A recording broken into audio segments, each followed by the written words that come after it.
God, Austin, kamu udah lihat berita ini belum sih? Nih lihat nih. Katanya ya, di Indonesia ini orang tuh susah kaya. Ditambah lagi Gen Z katanya susah punya rumah. Kita udah Gen Z, terus orang Indonesia gelandangan lah kita. Emang susah punya rumah ya?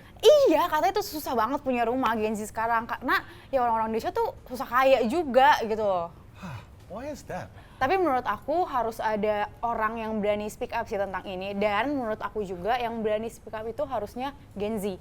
Bener Karena itu. kalau misalnya kita nih Gen Z, biasanya tuh diomongin sebaya baru nangkep di otak kan. Bener kan? Jadi kita harus belajar sama orangnya sendiri nih ya. Betul. Terus kalau misalnya gitu, I think my friend dia seorang influencer. Wow. And dia bisa kasih tahu kita tips and tricks bagaimana kita jadi kaya. Gen Z juga Mau tapi. rumah, ya Gen Z, Oke. Gen Z juga Mau banget. dong. Kamu Mau rumah punya- kan? Mau banget. Bentar ya, gue WA dulu ya. Boleh, boleh. Should be- Itu dia kan? Itu dia. Masuk, masuk. Halo. Halo, halo. Halo. Halo Maggie. Udah kenal Jadi kita. ini Gen Z yang kaya. Gen Z yang kaya ini, Gen Z udah punya rumah ini. Amin. Gen Z kaya dan punya rumah. Waduh. Gimana? Ada apa ini? Nah, kita nih mau nanya-nanya nih, tadi kita baru dikasih tahu sama Maggie that orang-orang Gen Z atau kita nih, seumuran kita susah banget kaya dan susah banget dapat rumah. Punya rumah. Punya rumah. Belum punya rumah, kan? Punya Belum rumah. Dapat rumah. Dapat rumah. Beli rumah. Iya, jadi Beli kita we invited you here to basically ask you. Kita mau tahu gimana cepet kaya lagi. Investasi Udah juga bodong. ya. Aku juga mau cepet kaya. Itu kaya. Ya, bagaimana how to keep our wealth. Jadi money management is really important Yes, di betul. age kita yang kita lagi kerja keras kan. Kerja keras nggak, Meg? Kerja kerasnya belum. Oh, Kerja oke. aja. Kerja dulu ya. Kerasnya belum. Kerasnya nanti Iya. dulu Oh, ya. Ibi kerja keras atau kerja Kerja aja? keras. Kerja keras. Kerja keras. Makanya kaya. Makanya Wih, kaya. amin. Punya Ngejar, rumah. Makanya punya rumah. Punya rumah. ngejar target. Ngejar target. Oke, mantap. Jadi I just wanted to know sehari-harinya what do you do? Kesibukannya apa aja? Kesibukannya sehari-hari ya kita kerja kantoran juga ya, kerja kantoran, terus bikin konten juga finansial gitu, sama ya refreshingnya kayak olahraga lah. Gitu biasa nge-mall ketemu teman-teman biar nggak suntuk banget ya Iya. mikirin duniawi ini. Iya, benar. Tadi bilang bikin konten financial. Yes. Seperti apa itu? Sharing di Instagram sih gitu ya, kontennya reels, carousel, story. Gen Z banget. Gen Z. Gen Z banget. Iya, benar. itu. Nah, dari influencer yang pernah aku temui nih, Kak Ivy tuh aku lihatnya paling muda gitu kan. Jadi kayaknya menurut aku Kak Ivy tuh adalah influencer termuda sih. Nah, itu. Ya, sejauh yang pernah Terima aku. kasih, masih kelihatan muda ya. Awet muda yang paling penting itu. Awet muda. Masih, tadi mau panggil aku Dede. Agak terlalu muda ya. Gimana sih ceritanya ke Kak Ivy tuh bisa jadi investor? Mulainya dari mana gitu?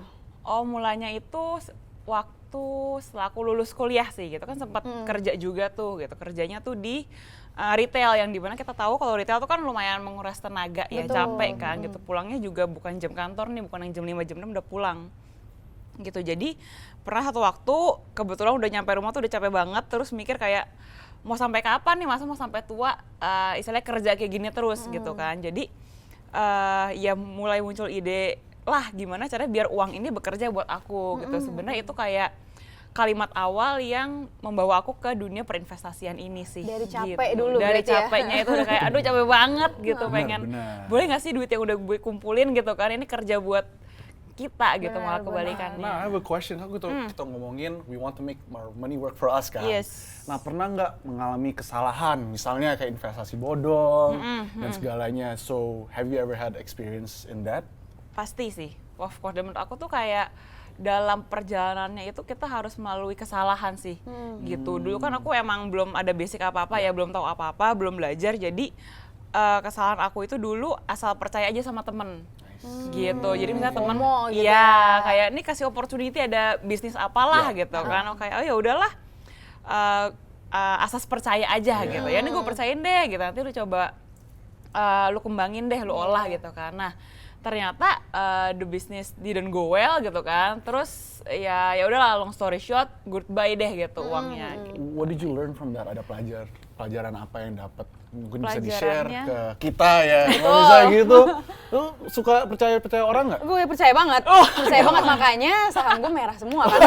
Percaya aja sama orang gitu kan. Mungkin kita harus tanya Ivy Iya, langsung kali ya. makanya. Oke, pelajarannya dari kejadian itu sih pertama walaupun itu temen ya atau seseorang yang kita emang kenal banget itu memang jangan langsung 100% percaya gitu. Ada pentingnya, ada perlunya gitu kita belajar sih gitu, cek recheck ya. Kalau dia bawa proposal bisnis ya kita lihat dulu, kita baca dulu bisnisnya seperti apa, opportunity-nya, marketnya kayak gitu sih. Do research juga ya. Do sendiri. research, jangan terlalu percaya sama orang juga sih gitu. Jadi ini not only in finance ya, kalau kita ngomongin trading stocks lah, trading bonds, whatever it is, tapi juga di dunia entrepreneurship nih ya? Yes. I see. Jadi awal mula kesalahan aku dari situ sih. Gitu. Terus kayak belajar dari situ, nanti investasi juga nggak boleh kayak gitulah istilahnya gitu. Oh ya, tapi kalau ngomong-ngomong tentang investasi ini kan sebenarnya Kak Ivy masih muda gitu kan. Nah menurut Kak Ivy tuh apa sih pentingnya sebenarnya investasi buat anak-anak muda? Karena kan biasanya anak-anak muda ya spend money aja gitu yes, loh buat betul. kesenangan sendiri, healing Atau untuk terus. pacar. Betul, Aku sudah sama pernah di pacar. sana. Kamu yang beliin juga. cowoknya gitu. Sudah pernah nggak terlalu mikirin kayak ya udahlah Iya, gitu, kasih ini healing kasih aja. itu kan. Padahal Kadang kerjanya nggak ada tapi healing Iya, aja kan gitu kan. untuk keluarga, untuk pacar, untuk Iya, adik gitu iya, kan. betul, Kita kan betul. kasih-kasih aja gitu. Jadi menurut Kak Ivy apa sih pentingnya investasi di anak muda sekarang gitu? Menurut aku bisa dibilang cukup penting, sangat penting gitu ya. Apalagi sekarang kan ya kayak tadi Maggie juga bilang, sekarang anak-anak muda tuh cenderung lebih udah spend aja deh, invest mah nanti belakangan. Istilahnya kan rezeki juga, istilahnya rezeki nggak ketukar lah, rezeki juga ada aja nih yang datang gitu kan. Tapi menurut aku itu kan sesuatu yang kurang bijak ya, apalagi di tengah ketidakpastian gitu. Kita nggak tahu ke depannya gimana, jangan sampai istilahnya kita nyusahin orang lah. Iya, benar-benar. Gitu. Itu kayak sesuatu yang aku nggak mau banget di hidup aku, kayak nyusahin orang gitu. Makanya sebisa mungkin kita berbenah dulu nih finansialnya pelan-pelan gitu ya. Mungkin nggak harus langsung terjun ke investasi yang ribet-ribet gitu ya. Mulai dari money management, mungkin review bulanan seperti apa, saving rate-nya seperti apa gitu sih. Mulai dari hal sederhana dulu. Itu kalau misalnya Gitu. kita ngomongin money management ya, Ivy, I think I'm very interested in that. Itu mulai, how did you start? Maybe do you have an aplikasi gitu atau pakai Excel, kan orang-orang beda-beda kan. Iya, iya, money iya. management atau pakai buku juga ada. Iya, benar, So, benar, benar. How do you do it?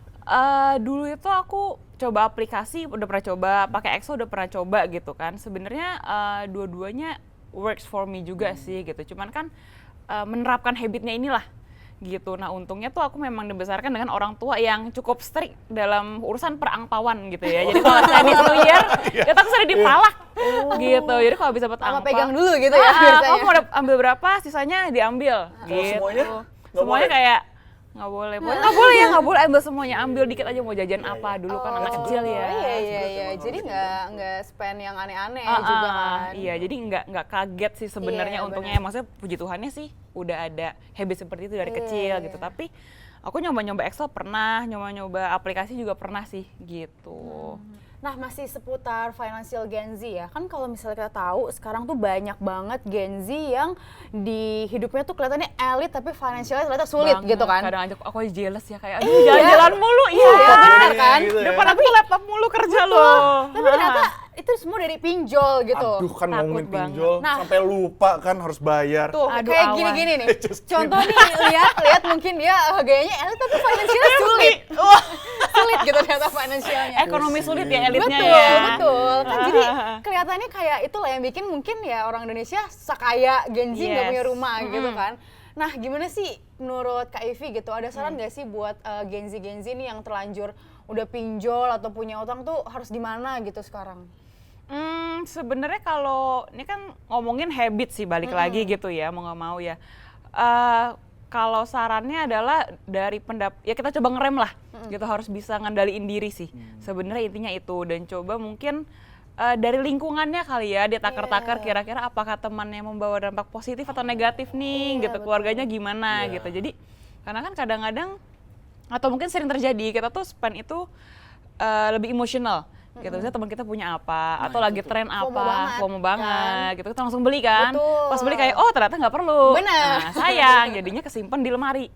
Gitu, Betul. jadi mungkin kalau yang punya utang, apalagi udah durasi udah cukup lama gitu ya, berbelit-belit segala macam, coba dilihat dulu lingkungannya seperti apa gitu. Kalau misalnya mau nanya-nanya ke perencana keuangan tuh juga boleh sih menurut aku gitu ya. Misalnya if you need help, you seek help lah gitu. Terus kalau udah punya hutang, nanti misalnya aku dapat bonus atau THR atau apapun itu yang di luar gaji dan bulanan, itu bisa banget digunain untuk lunasin dulu. Bayar hutang. Ini bayar hutang. emang buat Instagram aja. Emang yang penting Instagramnya bagus aja dia. Lunasin hutangnya dulu. Oke, gitu. siap. Thank you tipsnya Ivi. Jadi, in regards to that, ada tips mungkin, or do you have any insights? Mungkin gini aja deh, Ivi punya duit darurat nggak? Do you have emergency funds? Is it important? Yes, aku punya emergency fund. Banyak. Punya dana darurat. Banyak. Funds ini. Terlihatnya Banyak. bagaimana Banyak. ya? Bukan emergency fund, emergency fund Ivi. Itu udah. Nyerinya kita kali ya. Akhirnya kita. Coba, sorry. Oke. Gimana? Salfok kita ini. Aku punya sih, dana darurat itu penting gitu, dan aku baru ngerasain itu.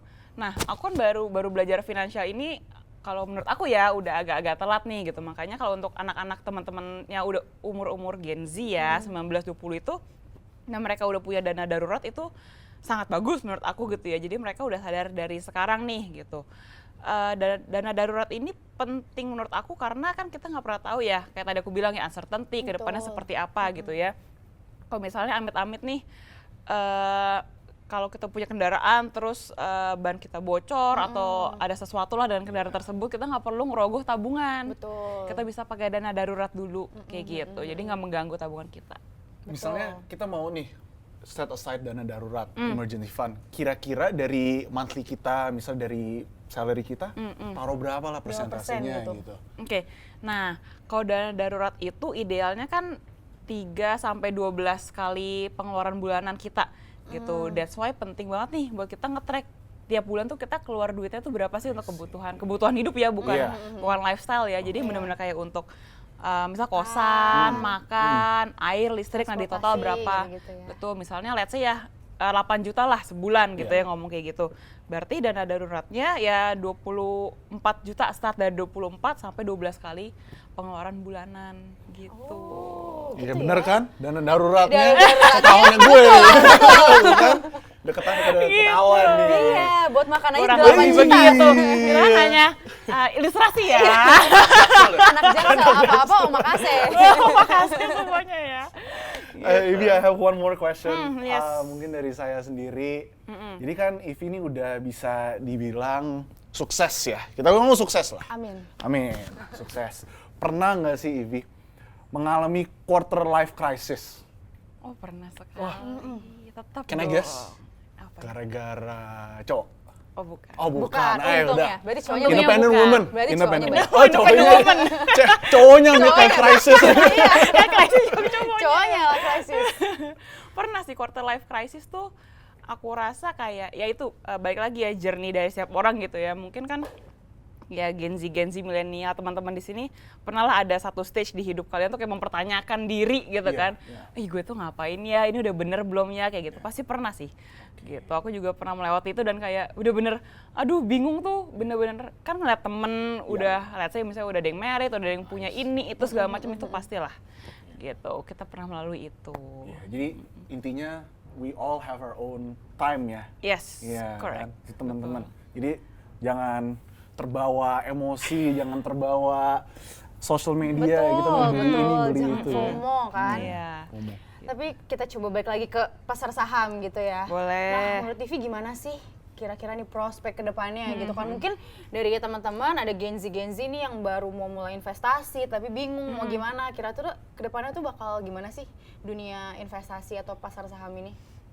Kalau ngomongin dunia investasi dan pasar saham ya, aku tuh bisa melihat akan bertumbuh sih ke depannya gitu. Apalagi ditambah kan anak-anak zaman sekarang tahu saham tuh udah dari usia muda gitu ya. Mungkin kalau zaman orang tua kita itu kan terbatasnya cuma buat orang dewasa gitu kan. Sekarang kan mungkin dari 100.000 udah bisa lah investasi. Betul. Gitu. Jadi menurut aku sih akan bertumbuh gitu. Cuman memang harus dibarengi, harus dibekalin sama edukasi gitu. Jadi jangan cuman invest saham tapi nggak belajar. Betul. Kayak gitu sih. Kita langsung nanya aja, sektor-sektor apa yang kira-kiranya akan bertumbuh dalam mungkin tahun ini ataupun juga tahun 2025 with the new presidential election juga lah gitu.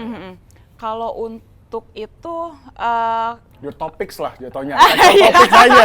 Kita ngerumpi. Iya, langsung topiknya langsung nih. yang to the point ya.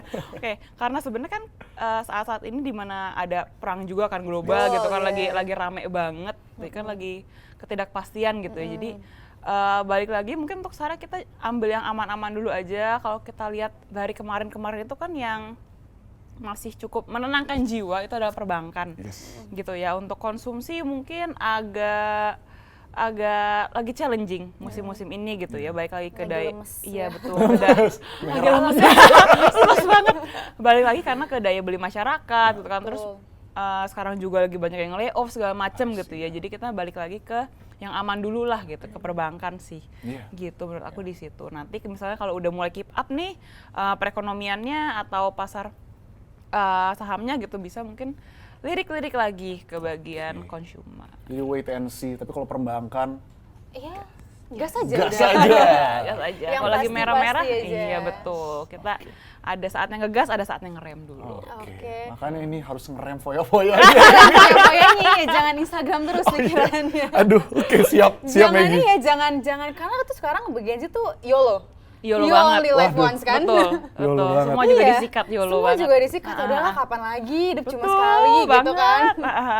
Oke deh, thank you banget Kak Ivi Sama-sama. udah mampir ke rumah aku. Thank you juga udah sharing-sharing buat kita kaum Gen Z, jadi kita bisa melek investasi gitu ya. Semoga sukses terus ke depannya. Terima kasih, Dan Austin you dan know, Maggie. dana daruratnya terus Darurat- menambah. Terus menambah. Iya. Dana daruratnya, pendapatannya Iya, langsung amin, amin. nambah. Amin, you so kita much. kerja untuk itu. Siap. Thank you. Dan gak lupa juga, kita juga mau ngucapin terima kasih yang sebesar-besarnya buat Cuan Troopers yang udah ngikutin kita di episode Ngerumpi Saham bareng Sukor kali ini. Dan Cuan Troopers juga bisa banget komen kalau misalnya kalian punya saran, kira-kira siapa sih yang mau kita ajak untuk ngerumpi di rumah ini gitu kan. Jadi boleh di komen di bawah ini ya. Sampai jumpa di episode selanjutnya. Bye-bye. Thank you semuanya.